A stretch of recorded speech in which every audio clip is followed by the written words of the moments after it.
president's goal of getting broadband out to rural areas. We really are seizing on this Recovery Act. $2.5 billion went to the Rural Utility Service. And there was a debate in Washington, should the money go to the Department of Commerce or USDA, but it was people like Senator Conrad and Dorgan and Congressman Pomeroy who understood that USDA will get places like the surrounding areas of Dickinson and Medigosha, you know, the broadband that they need that otherwise might not get the attention it deserves. We are trying to target the hardest to reach rural areas of the country, and as Paul said, places that otherwise wouldn't have gotten it. We know that fiber wouldn't have gone out there. We got $1 billion round, and now we're moving in the second round, and we're seeing great demand. These two North Dakota projects were part of an announcement that was made by the President himself. President Obama, Secretary Vilsack on July 2nd made this nationwide announcement of which these two projects were a part. And what a great honor to be recognized at that level. And it's a representation of the priority that this Secretary, this President, and certainly I put on this issue. We've got a lot more broadband projects to come. We're almost wrapping it up. But as you mentioned, so far, North Dakota has received 7 Recovery Act awards for a total investment of nearly $70 million in broadband. RUS, as you mentioned, does the water programs as well, and we've got water programs dotting this state, all of which wouldn't have been possible without this. And we're leveraging private investment too. You're putting up money, and SRT's putting up money, you're taking out loans to make these networks work so that North Dakota families that are in those farms and ranches can realize all those educational and healthcare benefits that broadband can bring, all the new businesses that can form, and the community institutions that are being served. This consolidated project alone, $11.5 million loan grant combination, connecting so many households that we talked about, providing voice and video, so people have a choice of video now, and data service up to 100 megabits per second. It's going to really move these people into the realm of broadband, is state of the art, second to none. This is world-class broadband right to the farm, right here in North Dakota. What's so important about that is that we need to have comparable service at comparable prices. That's the principle of the Communications Act. And now people in these exchanges that you're seeing are going to have services every bit as good as what you get in downtown Manhattan or in Denver or Minneapolis. And why shouldn't they? As a matter of fact, in some ways, we need it more in rural America because we need access to healthcare clinics because you don't have a big specialty hospital. And maybe it's an emergency. You need to get instant access to a specialty hospital, the Mayo Clinic. We can get that now via these broadband networks. Maybe you can't have access to all the world at your fingertips. We were in Paul's office a minute ago and we saw he has some Rockwell paintings up there. And I said, well, you know, I took my kids recently. We have a Rockwell exhibit right now in Washington. I actually saw with the original of one of the ones that he had up on his wall. But these kids that don't live in, he was talking about how great it is to live in North Dakota, and I was talking about some of the advantages of big cities. But now, if a kid wants to see the whole Rockwell collection, they don't have to buy a book, they don't have to go to the museum. It's all right there at their fingertips in crystal clear picture thanks to the fiber networks, and it'll be downloaded instantly. You want to pick that particular painting, you can find it. Cultural opportunities, educational opportunities, business opportunities, agricultural opportunities to sell their goods, to have instant information on commodities, on fertilization patterns. All of this is available because of the stimulus dollars that are coming here. And the $4.4 million to SRT, congratulations to you as well, with $2.2 million in private investments that you're putting in so that we're leveraging those federal dollars to serve 600 households and businesses around Medigosha. Just fantastic. You provide fiber optic cable, again, second to none, unparalleled broadband service at 20 megabits per second to all the rural subscribers in your area. So certainly you and Consolidated have gone above and beyond the call of duty to make sure that your customers have world-class broadband that's second to none, and it's going to create jobs that are needed today in this economy, even with all the boom going on here. Those are important construction jobs, well-paying jobs that are going to build out these networks. But most importantly, they will lay the foundation for job creation and economic growth for years to come. So I congratulate you both on getting this done. USDA is glad to be a partner on this effort. We're going to be partnering with you going forward day after day as you build these things out. So I just want to wish you the best of luck. The real work has only begun. You won the award, and now you're going to make it happen for your customers. Congratulations.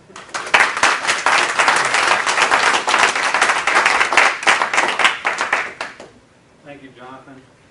I offered to have Jonathan back in January to help plow that first mile. He refused. He said he wasn't coming back. Well, thank you, and Jonathan, for your information. I shaved this morning, but if I hadn't, it would have added at least 2 or 3 years to my appearance. This is a good day, but I'm also glad to see this place in such great shape. I remember last summer, I think just over a year ago, the tornado that touched down in this area, a part of town, devastated some homes, and also, I believe, touched the roof here. And thankfully, the hard work of the employees, you persevered, you rebuilt, but most importantly, you continued your excellent service to your subscribers. So congratulations, and glad to see it looking so good. This is an exciting time to be in North Dakota, but if we're going to realize our full potential as a state, we absolutely need to make sure we make reinvestments and investments in infrastructure. And today's announcements is symbolic of 21st century infrastructure. These broadband awards really will conquer what our geographical limitations have laid on us as a landlocked state. It takes away the digital divide. It allows people to work from home, start businesses from home, communicate with their friends and family, get to real-time pricing on the ag markets, maybe do distance learning to complete their degree. It just literally opens up the world to North Dakota, and you could live and work in your home the same as if you're sitting in an office in downtown Manhattan. And so it's a tremendously exciting day. And these investments are also a great example of a government entity partnering with a locally owned and operated cooperative to spur economic development. And these investments lay the long-term framework for economic success and stimulating rural communities and allowing rural communities to grow. But these projects don't happen on their own. It really takes a team to make it happen, starting with Senator Conrad, with your leadership in the Senate and passing the American Recovery and Reinvestment Act, Senator Dorgan for all of his work on the Recovery Act and for rural utility services, Congressman Pomeroy, whose schedule didn't allow him to be here today, but has been a tremendous champion of North Dakota and the Recovery Act, Jonathan Adelstein, who's the administrator of RUS. I represent USDA Rural Development, and RUS falls under our mission area, and we're so thankful that Jonathan could be here. And our local face for RUS, Wayne Algren. And then, of course, all of the folks that represent SRT and Consolidated, the hardworking employees, the board members, and ultimately the subscribers who make this all happen and who are going to benefit from today's investment. So congratulations. Thanks for having me, and good luck with the deployment.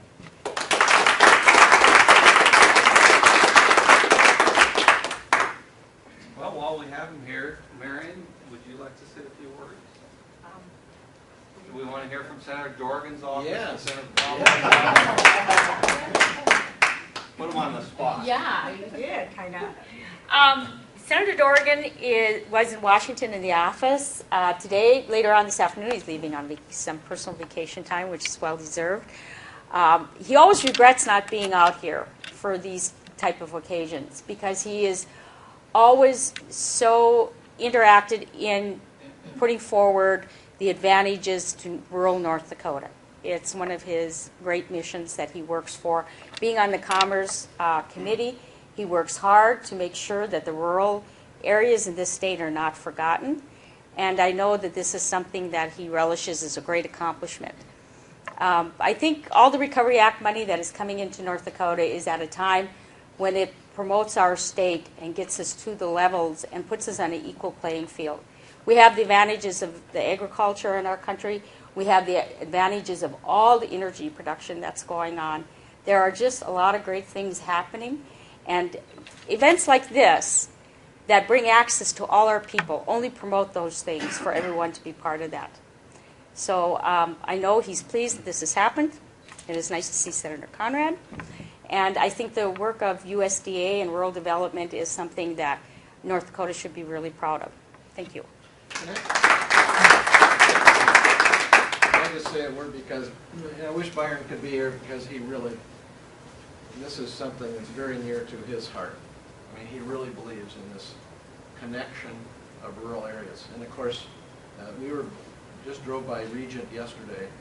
Byron believes that Regent is the center of the universe.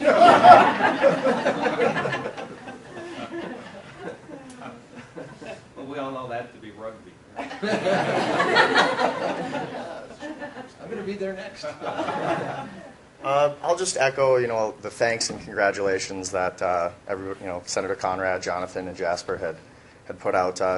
Congressman Pomeroy wishes he would be able to be here today. Unfortunately, he had to be in other parts of the state during this recess. But he would like to echo the same congratulations to SRT and Consolidated that Senator Conrad put out, and Jonathan, thanks for being here and flying out, and Jasper, thanks for all your hard work too. So, thank you.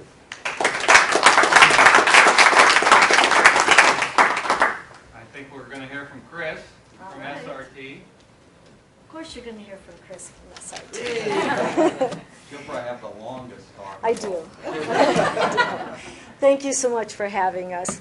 As Randy and I drove down today, or over today from Minot, we talked about the importance of this funding and what it's going to mean for SRT. And it was amazing, all the different things that we had mentioned to each other about it. First of all, though, I do want to say on behalf of SRT's General Manager, Steve Lisney, who cannot be here today, and our Board of Directors, it's an honor for us to be here and to celebrate with Consolidated on this special funding and what it's going to mean for our areas. So thank you for having us. I'd like to extend a special thank you to our congressional delegation, especially Senator Conrad for being here, and to State Director Jasper Schneider and our U.S. Administrator Jonathan Adelstein. Thank you. Thank you for being here.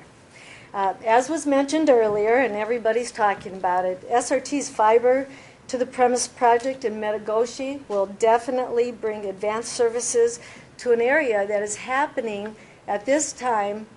It's growing tremendously. It's just amazing how quickly that area is growing. We had serviced the Lake Metagoshi area, and this is the black area here, quite well. They have the fiber, they have all of that. But it was the remaining area that's growing quickly that needed coverage for broadband. So what I'd like to say is easy access. It's going to give us easy access to affordable, high-speed internet service. It's become an engine for our economic development and a measure of economic performance for destinations like our International Peace Gardens, our International Music Camp, as well as the emergency services that are servicing the area. They had come to us with concern. They needed quicker access, the ability to go out there and when they pick up a patient, have someone brought to them, the hospital be ready with the communications. And so that meant a great deal to them as well. So keeping it simple, we're excited. We're honored to celebrate with Consolidated. And thank you so much for having us.